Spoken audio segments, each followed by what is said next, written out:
بسم اللہ الرحمن الرحیم۔ السلام علیکم۔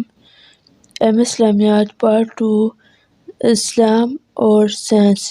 اسلام اور سائنس کے نظریے آپ کی خدمت میں پیش کرتی ہوں۔ تجرباتی سائنس کا آغاز۔ حضرت محمد صلی اللہ علیہ وسلم کی بعثت کے وقت عیسائیت ربانیت اور افلاطونیت عیش و عشرت کی تعلیم دے رہی تھی۔ اگر یہ رجحان اسی طرح چلتا تو سائنس کا علم ختم ہو جاتا۔ لیکن اسلام نے ان رجحانات کی سمت بدل دی۔ حصول علم اور انسانی قوت مسائل برائے کار لاتے ہوئے موجودہ تجرباتی سائنس کی بنیاد رکھی۔ مناظر فطرت کا مطالعہ کرنے کی دعوت دی اور اولاد آدم کو بیرونی دنیا میں اللہ تعالیٰ کی نشانیاں تلاش کرنے کی طرف راغب کیا۔ ارشاد ربانی تعالیٰ ہے: اِنَّ فِي خَلْقِ السَّمَاوَاتِ وَالْأَرْضِ وَاخْتِلَافِ اللَّيْلِ وَالنَّهَارِ لَآيَاتٍ لِأُولِي الْأَلْبَابِ۔ ترجمہ: بے شک آسمانوں اور زمین کی پیدائش اور رات اور دن کے بدلنے میں عقل والوں کے لیے نشانیاں ہیں۔ قرآن پاک اور سائنس کا تقابلی مطالعہ کرنے سے معلوم ہوتا ہے کہ سائنس کے بے شمار نظریات قرآنی تصورات کو 100% درست ثابت کرتے ہیں، اور وہ دن دور نہیں جب سائنس کلی طور پر دینی نظریات کی تائید کرنے لگے گا۔ اسلام اور سائنس کا موازنہ۔ مذہب خالق، سائنس اللہ تعالیٰ کی پیدا کردہ خلق سے ہے۔ دوسرے الفاظ میں سائنس کا موضوع خالق ہے۔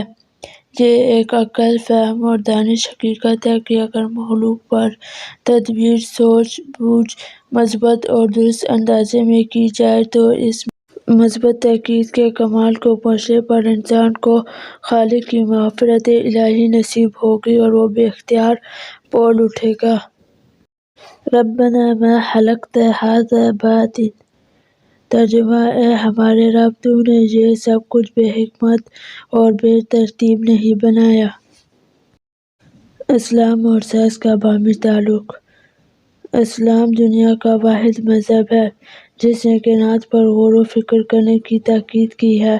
قرآن پاک میں بے شمار ایسی آیات موجود ہیں جن میں دن اور رات کی گردش، آسمان اور زمین کی تخلیق، سمندر میں کشتیوں کے چلنے اور ہواؤں کے آنے جانے میں غور و فکر کرنے کی تاکید کی گئی ہے۔ البتہ چونکہ اسلام صرف چند عبادات کے مجموعے کا نام نہیں ہے بلکہ یہ ایک مکمل دین ہے کہ جس میں زندگی کے ہر شعبے میں رہنمائی ملتی ہے، لہٰذا قرآن اور سنت میں سائنسی طریقہ کار کے حوالے سے بھی رہنمائی اور تعلیمات موجود ہیں۔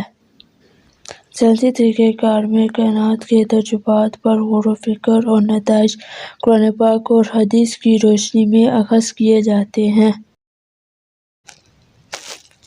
سورۃ یونس آیت نمبر 101: قُلْ انظِرُوا مَا فِی السَّمَاوَاتِ وَالْأَرْضِ۔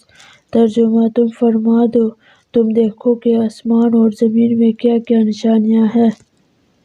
ترجمہ: بے شک آسمانوں اور زمین کی پیدائش اور رات اور دن کی تبدیلی میں اور کشتی میں جو دریا میں لوگوں کے فائدے کے لیے چلتی ہے، اور اس پانی میں جو اللہ نے آسمان سے اتارا، پھر اس کے ساتھ مردہ زمین کو زندگی بخشی اور زمین میں ہر قسم کے جانور پھیلائے، اور ہواؤں کی گردش اور وہ بادل جو آسمان اور زمین کے درمیان حکم کے پابند ہیں، ان سب میں یقیناً عقل مندوں کے لیے نشانیاں ہیں۔